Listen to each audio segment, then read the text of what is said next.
Welcome back, everybody. It ain't been too long since we seen each other. No need for tears. If you're new here, you happen to have just walked into the best prison channel on YouTube. And today we are going to the final frontier, Spring Creek Correctional Facility in Alaska. That's right, baby, look at these views. Now, just like every prison, you know, there's a wide variety of age groups, and people are always butting heads, especially the younger and older generation. And today we're going to hear a little bit from both sides. But if you enjoy my breakdown and analysis of this prison, don't forget to hit the like, subscribe, notification bell before you leave, and check out my playlist with over 1,400 videos for you to start watching today. Spring Creek Correctional Center in Seward, Alaska. The prison was built in 1988 and it was intended to house the most violent offenders in Alaska.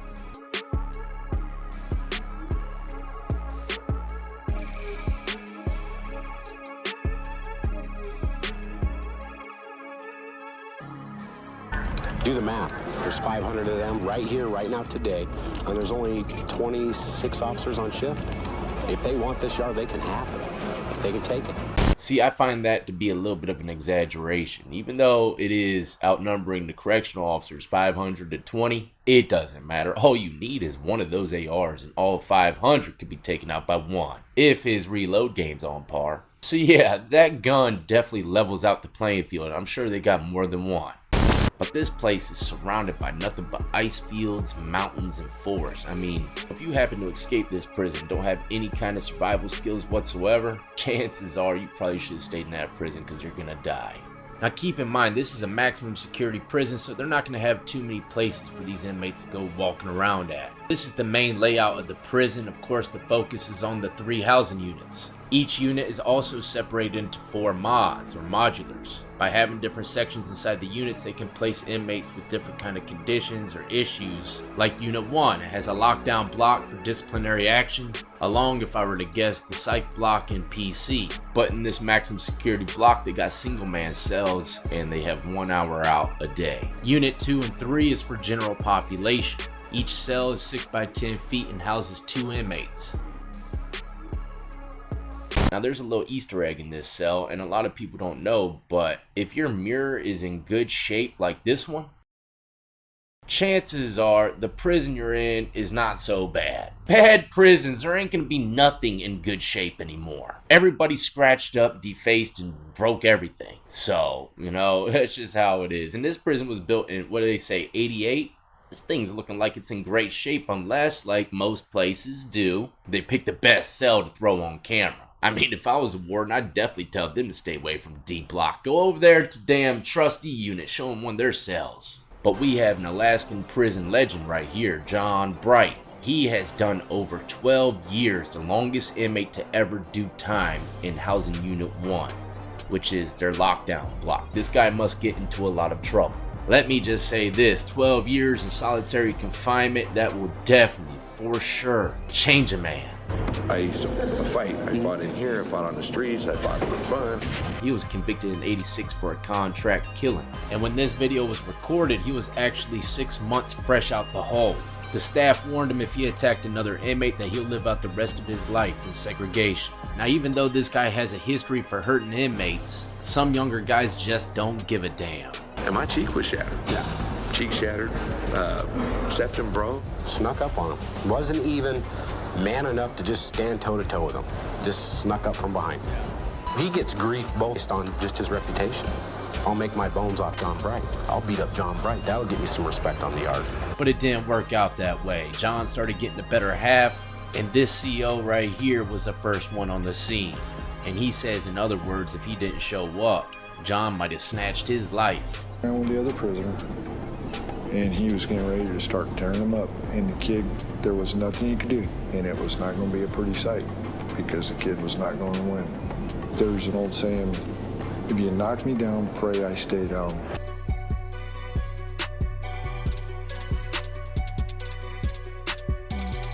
I got them pool tables, man. Once again, I told y'all. Microwave game, they got a fridge in the mix and everything. Old school ECW trash cans, man. We can get some good wrestling matches in this place.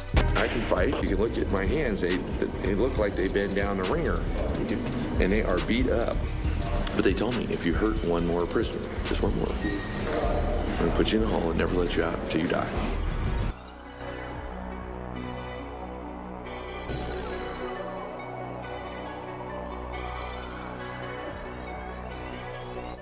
He's going to do what John does. And when he does it, he's going to say, hey, you know how I am. I'm not going to walk away. Sometimes a guy just needs a good ass kicking. That's what John will tell you.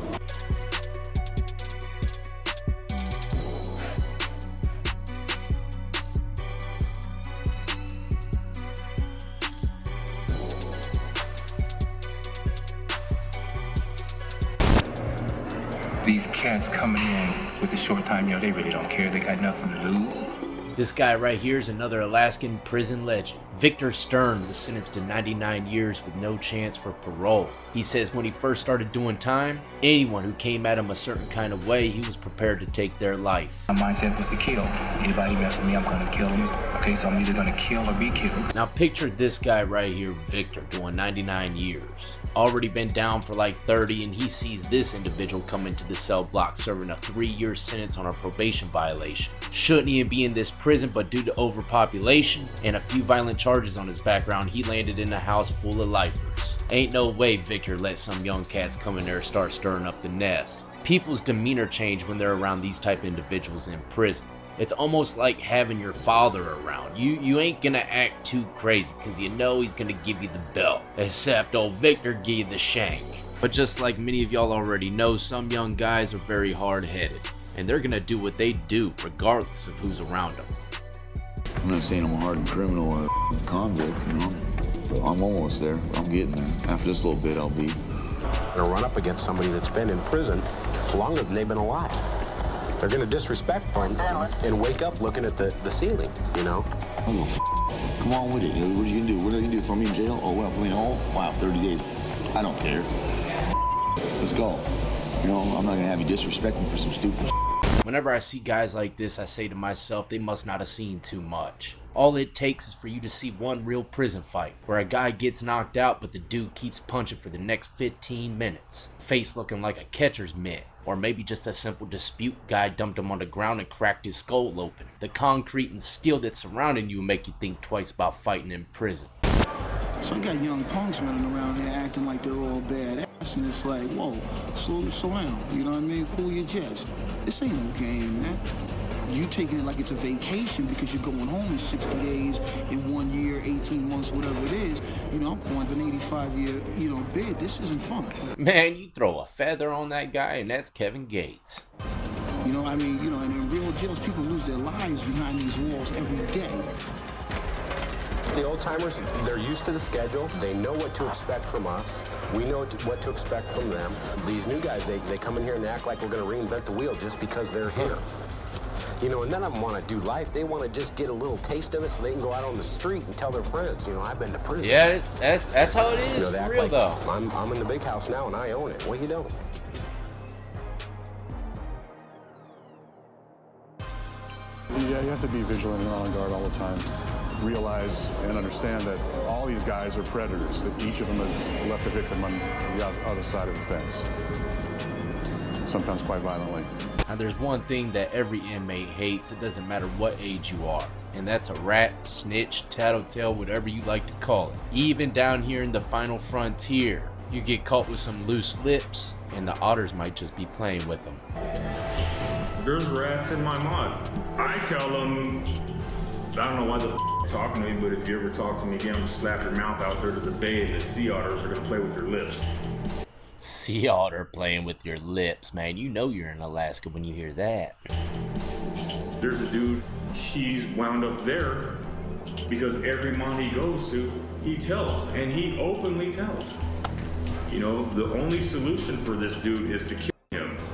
Believe it or not, correctional officers have tactics to gauge certain inmates to see if they'd be good informants or snitches. They know who to butter up and talk to the right way to get them on their side. Usually it's the scared ones. Or an old head that ain't got no time for shenanigans.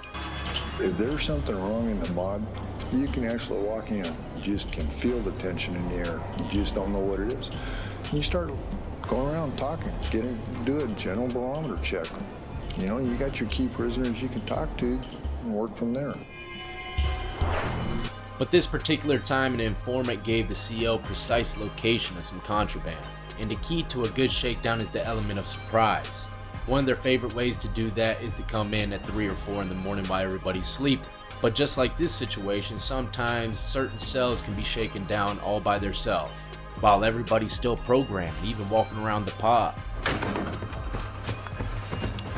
31, you got crew in Gulf 13.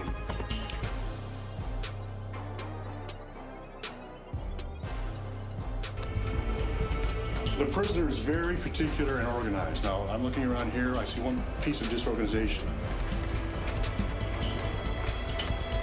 Now, I had no idea whose cell this was, but my peering eyes has figured it out. Looks like they've walked into the legendary John Bright's cell. He can't seem to catch a break, but if they find something in his cell, chances are he's going back to SEG. And don't forget, he just got released after doing 12 years back there. I go through all these books, but I have a target area here I'm focusing on. What's this? Don't move. Bingo. One tattoo device.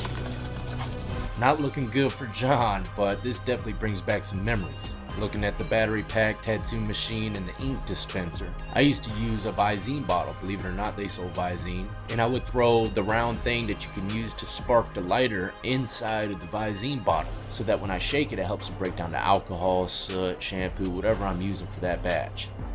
Tattooing is a major hustle in prison. If you're smart, do it in a professional business aspect, and you got the talent to really do some work, you can walk out of that prison with stacks. You'll never be hungry, but there will be drama. Regardless, there will always be drama when you're making money in prison. But that is a little taste of an Alaskan state prison. It didn't look too different from many other places. It looked fairly clean, somewhat modern. Guards seem to have good control of the inmates. One thing's for sure though, if I were to step out in that yard and see that beautiful landscape, I don't know, I'd be relaxing with my coffee. I don't know if I'd ever want to leave.